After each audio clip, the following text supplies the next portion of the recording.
Peguem suas armas quando verem Tupac. Chamem a polícia quando verem Tupac. Quem atirou em mim não terminou o trabalho. E agora vocês sentirão a fúria de uma ameaça. Vamos acertá-los. O que você acabou de ouvir não são apenas letras de rap, mas sim uma ameaça real. Palavras que foram escritas e ditas com o puro ódio de quem se sentiu traído pelo próprio amigo. Essa música foi o ápice da maior treta de rap da história e que literalmente acabou causando a morte de duas lendas do rap.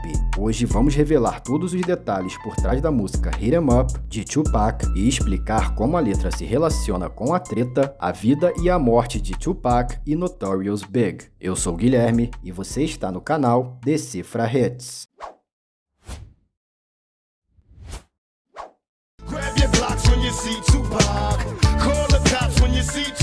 Vamos dividir esse vídeo em capítulos, então se você quiser pular para uma parte específica, é só clicar na timeline ou na descrição. Dito isso, vamos entender primeiramente quem era Tupac e Biggie e como eles se conheceram. Em 16 de junho de 1971, nasce Tupac Shakur em Nova York. Seus pais eram revolucionários do Partido dos Panteras Negras, e os ideais de justiça social foram absorvidos por Tupac, que em 88 se mudou para Califórnia e em 89 começou a cantar rap, abordando temas como racismo, violência policial e gravidez na adolescência. Em 91, ele lançou seu primeiro álbum de estúdio, Tupacalypse Now, que o deixou famoso por todo os Estados Unidos e inclusive fez parte da trilha sonora do jogo GTA San Andreas.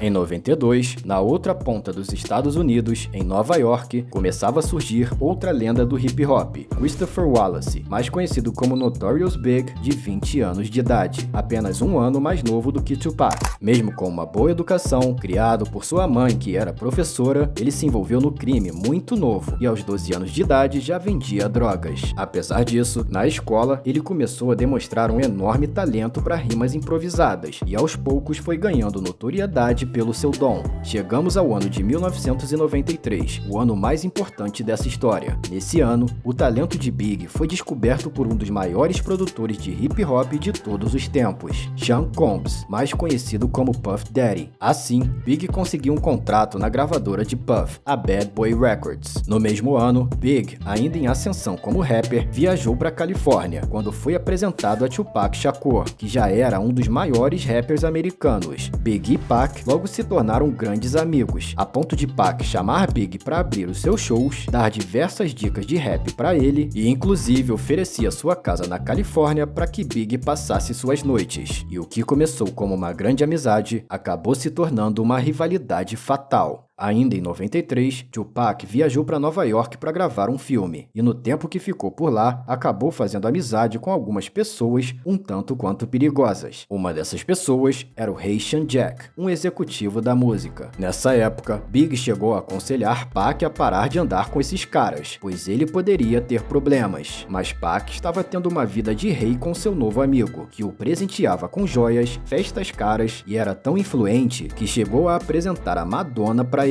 Só que tudo isso tinha uma segunda intenção por trás, e um preço que Tupac iria ter que pagar. Haitian Jack era associado a Jimmy Henchman, um traficante magnata da indústria da música que estava de olho no talento de Tupac e estava disposto a pagar o preço que fosse para levar Pac para sua gravadora. Haitian Jack então começou a pedir para Tupac assinar com Henchman, mas Pac, conhecendo a fama de Jimmy, recusou todos esses pedidos. A partir daí, as coisas começaram a ficar complicadas para Tupac. Em novembro de 93, Pac ficou com uma mulher chamada Ayanna Jackson numa boate, e 4 dias depois, ela estava num quarto de hotel com Tupac e mais alguns homens, incluindo Haitian Jack. O que aconteceu naquele quarto, só quem estava lá sabe, mas o fato é que Ayanna Jackson acusou Tupac e seus amigos de terem a estuprado naquela noite. Com a acusação, Pac teve que desembolsar uma grana violenta com advogados, e nesse momento passou a considerar uma proposta de Jimmy Henchman, que ofereceu uma grana para Tupac gravar uma música para ele no Quad Studios em Nova York. E no dia 30 de novembro de 94, Tupac foi até esse estúdio com mais 3 amigos. Chegando lá, o primo de Notorious Big, que é o rapper Little Cease, viu Tupac e disse para ele ir até o saguão e pegar o elevador, porque porque Big e Puff estariam lá no estúdio e queriam falar com ele. Ao chegar no saguão, Pac foi abordado por 3 caras vestidos com uniformes camuflados. Os caras pediram as joias de Tupac, que tentou pegar sua arma e então foi baleado 5 vezes e depois roubado e espancado enquanto ainda estava caído. Após se fingir de morto e ver que todos foram embora, Tupac conseguiu se levantar, entrar no elevador e ir até a sala onde estavam Big e Puff.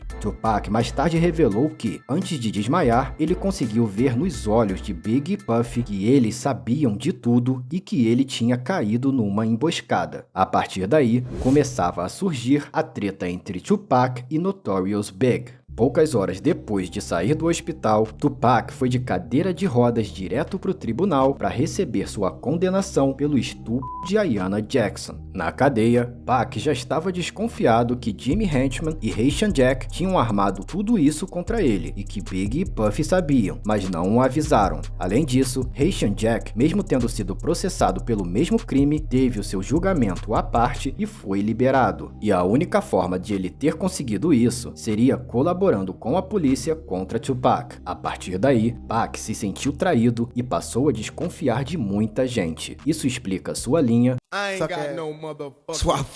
no início de Hit 'Em Up. Para piorar a situação, alguns meses depois de Pac ser preso, saiu uma nova música de Big chamada Who Shot You, que significa algo como Quem atirou em você, em tom irônico, e que apesar da letra não citar nomes, Tupac imediatamente tomou essa música como uma afronta, e para ele que já estava paranoico com o Big, essa foi a gota d'água. Em resposta, Pac começou a escrever a música Hit 'Em Up, enquanto ainda estava na cadeia. E nesse momento, quando Pac estava mais paranoico, com amigos se afastando e cheio de sentimentos de vingança, um homem se ofereceu a pagar a fiança de $1,4 milhão para tirar Tupac da cadeia. Esse homem era Suge Knight, um produtor e magnata que lançou grandes nomes do rap da Califórnia, como Snoop Dogg. Suge é um dos nomes mais controversos da indústria do hip hop, e o motivo disso é longo, mas já explicamos essa história no vídeo de Like Toy Soldiers de Eminem. Para nós, basta saber que ele era um cara muito truculento e perigoso, mas que sabia se apresentar de maneira civilizada e sutil quando necessário, e foi assim que ele abordou Tupac, oferecendo pagar sua fiança em troca de um contrato no qual Pac deveria lançar 3 álbuns para a gravadora de Suge, a Death Row Records. Sabendo que Suge era rival de Puff Daddy e de toda a costa leste, incluindo Big, Pac aceitou a oportunidade e assinou seu contrato escrito à mão, sendo então libertado da cadeia e indo direto para os estúdios da Death Row, onde se juntou com seu grupo de amigos chamado The Outlaws e começou a gravar a música Hit 'Em Up, que foi lançada no dia 4 de junho de 1996. Se tá gostando do vídeo até aqui, já deixa um like e se inscreve para não perder nenhuma análise musical. Agora, vamos decifrar a letra a partir dos alvos que Tupac ataca nessa música, começando com Notorious Big. Em diversos trechos, Big é acusado de roubar o estilo de Tupac. Agora só quer saber de Versace, você copiou o meu estilo. Pac foi um dos pioneiros nessa onda de usar roupas de marca de alta costura no hip hop. Ele era amigo pessoal do próprio criador da marca italiana Versace e já foi até convidado pelo mesmo para participar de desfiles em Milão. Antes disso, as roupas dessas marcas eram praticamente exclusivas de celebridades brancas, e Pac ajudou a popularizar essa tendência entre os rappers negros também. Pac já tinha um certo ranço de Big por ele copiar alguns dos seus estilos, mas aumentou depois de ver que Big passou a usar as roupas e o clássico óculos da Versace em todos os seus clipes.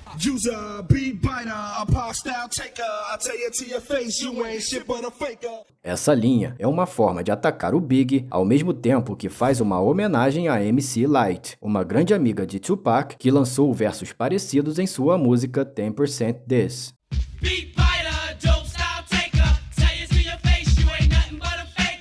Pac reclamava que Big roubava suas batidas, e então ele usou alguns elementos das músicas de Big em Hit 'Em Up, uma forma sarcástica de atacar o Big com suas próprias obras. O rapper Idi Amin, que canta o 5º verso de Hit 'Em Up, confirmou essa informação numa entrevista para o Vlad TV em 2015, dizendo que Pac encontrou com a esposa de Big, a Faith Evans, que, aliás, na música ele diz que pegou,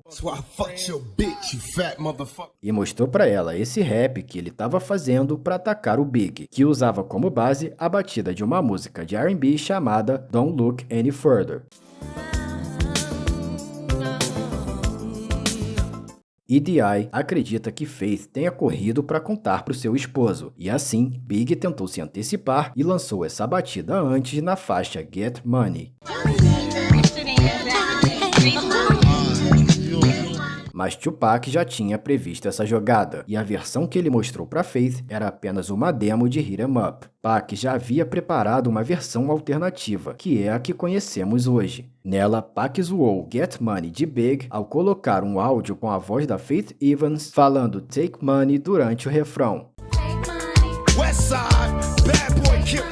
Além disso, Pac zomba imitando o refrão da música que Big estava gravando no dia do atentado do Quad Studios. Grab your dick if you love hip hop. Rub your titties if you love Big Pop. Grab your blocks when you see Tupac.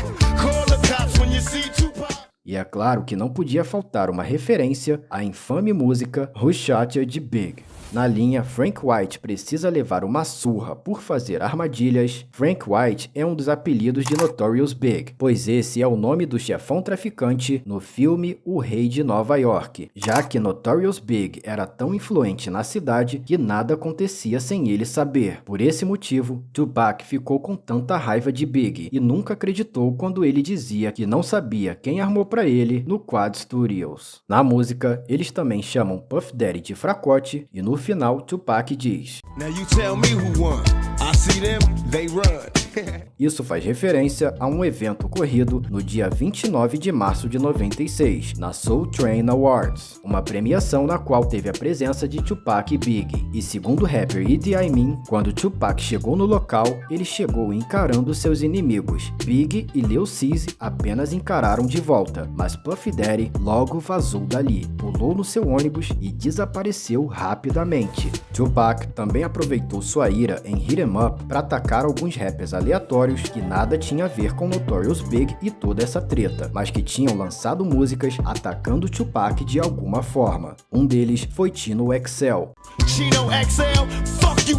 que ganhou fama ao ofender Tupac em uma música enquanto ele ainda estava preso, dizendo que ele estava sendo estuprado na cadeia. O outro foi a dupla Mobb Deep, que citou a expressão Thug Life em uma música, e por algum motivo, Tupac achou que ele estava sendo desrespeitado, pois Thug Life é uma filosofia que Pac estava promovendo na época. Apesar de Mobb Deep ter negado a intenção de ofender, Pac atacou a dupla em um ponto bem sensível, dizendo: Ah é? Mobb Deep? Não tem um de vocês que tem anemia ou algo assim? Fica de bobeira e vai acabar tendo uma convulsão ou um ataque cardíaco. Melhor se afastar da gente antes que vocês se arrebentem. De fato, um dos integrantes, o Prodigy, passou a vida lutando contra uma doença genética muito dolorosa, chamada anemia falciforme, que causa a deformação das células sanguíneas. Em 20 de junho de 2017, Prodigy estava internado devido à doença quando veio a falecer. Além desses rappers, Tupac ofende a Bad Boy Records e toda a galera de Notorious Big, conhecida como Junior Mafia, especialmente a rapper Lil Kim e o Lil Caesar, o primo de Big que atraiu Tupac pro saguão no dia do tiroteio do Quad Studios. A maioria das ofensas são meros xingamentos e não faz sentido passarmos a explicação linha por linha. Agora, vamos entender como Tupac e Big morreram e o que se sabe hoje sobre a morte deles.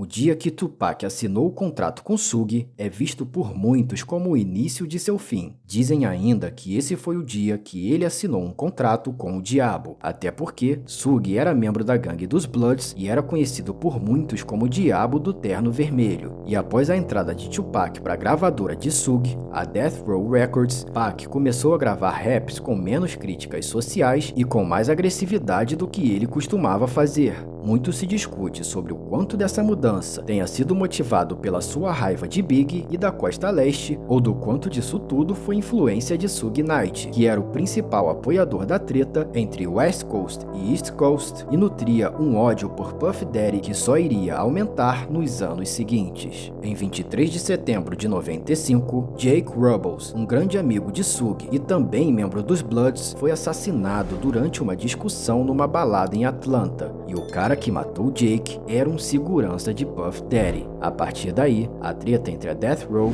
e a Bad Boy Records começou a escalar de forma descontrolada. Em dezembro de 95, a Death Row deu uma festa de Natal em Hollywood. Um promoter e amigo de Puff Daddy estava nessa festa, e quando Suge soube disso, levou o cara para um quarto isolado e começou a pedir o endereço de Puff Daddy e da mãe dele. Quando o cara se recusou, ele foi brutalmente espancado e forçado a beber urina num copo de champanhe. He might have got a few punches and he probably drunk about 20 shots of piss. You know what I mean? Literally. Puff Daddy ficou sabendo disso e logo se adiantou contratando um segurança da gangue dos Crips para proteger a Bad Boy Records. O nome desse segurança era Keith D, e ele é uma peça fundamental para entendermos a morte de Tupac. Keith D era tio de Orlando Anderson, um membro da gangue dos Crips que em julho de 96 roubou o medalhão de um dos seguranças da Death Row, o Trayvon Lane, num shopping da Califórnia. E isso nos leva ao dia do assassinato de Tupac.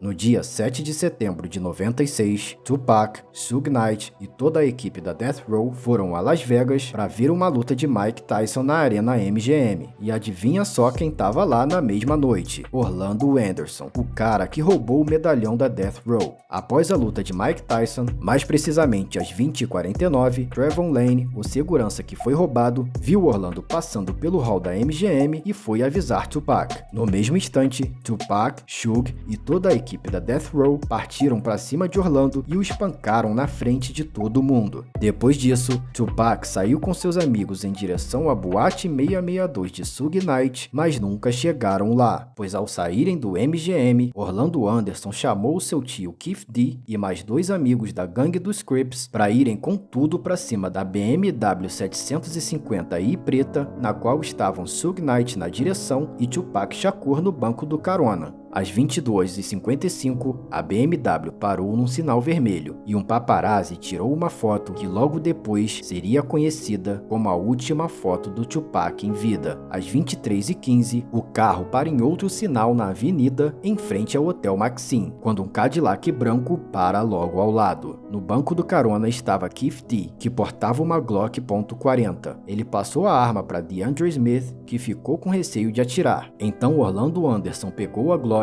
e disparou 13 vezes contra Tupac, dos quais 2 balas acertaram seu peito, uma no braço e uma na coxa. Suge Knight foi apenas acertado por estilhaços e ficou bem. Já Tupac foi levado para o Centro Médico Universitário de Las Vegas, onde lutou pela vida em estado crítico por 7 dias, até infelizmente falecer no dia 13 de setembro de 96. E apenas 6 meses após a morte de Tupac, chegava o dia da morte de Notorious Big. Ele estava na Califórnia para a gravação de um clipe do que seria o seu último single em vida, o da música Hypnotize. Na madrugada de 9 de março de 97, após Big dar uma mega festa que foi fechada pelos bombeiros por superlotação, ele entrou em seu carro e saiu em comboio junto com associados da Junior Mafia. À 00h45, o carro da frente, onde estava Puff Daddy e seus seguranças, atravessou um cruzamento, enquanto o carro de trás, onde estava Big, teve que parar no sinal vermelho. Nesse momento, se aproximou um Impala SS de cor escura e parou do lado do carro do Big. Havia apenas um motorista nesse carro, e ele colocou uma pistola 9mm para fora da janela, disparou 4 vezes contra Notorious Big e sumiu logo em seguida. Apenas 30 minutos depois, Notorious Big foi declarado morto. As investigações sobre as mortes de Tupac e Big nunca foram concluídas e os crimes seguem sem punição. De qualquer forma, contaremos agora a teoria mais aceita até o momento e a que faz mais sentido para a maioria das pessoas envolvidas e para os fãs. Tupac provavelmente foi morto por Orlando Anderson como vingança pelo incidente após a luta de Mike Tyson, o que não exclui outras motivações, já que muita gente se beneficiaria acabaria com a morte de Tupac, mas devido ao burburinho da mídia na época, a desconfiança do público caiu apenas sobre Notorious Big, que provavelmente só queria ficar na dele, fazer rap e não se comprometer com caras perigosos. Orlando Anderson foi assassinado em 98, mas seu tio Keith D ainda está vivo, e em 2018 ele confessou a participação deles dois no assassinato de Tupac, segundo ele, a mando de Puff Daddy, que até hoje nega as acusações. Já no caso de Notorious Big, quem o matou foi o assassino de aluguel Amir Muhammad. O mandante do crime foi o magnata Suge Knight, e o alvo, na verdade, era Puff Daddy. Quem confirmou isso foi o ex-agente do FBI, Phil Carson, que trabalhou no caso por 2 anos, mas teve suas investigações interrompidas pelos seus superiores. Em 2021, Phil Carson revelou que a investigação sobre a morte de Biggie só não foi pra frente, pois o caso foi acobertado por policiais corruptos da polícia de Los Angeles, como os policiais Kevin Gaines e David Mack, que também são membros da gangue dos Bloods e estavam agindo em conluio com Suge Knight. E apesar da mãe de Biggie, Voletta Wallace, ter processado a cidade e a polícia de Los Angeles pela morte de seu filho, o caso foi encerrado em 2010 sem solução. E você, acha que faz sentido essa teoria? Deixa aqui nos comentários sua opinião. Aproveita e se inscreve no nosso canal para ficar sempre por dentro da história por trás das suas músicas favoritas. Eu vou ficar por aqui, muito obrigado por ficar conosco e até a próxima.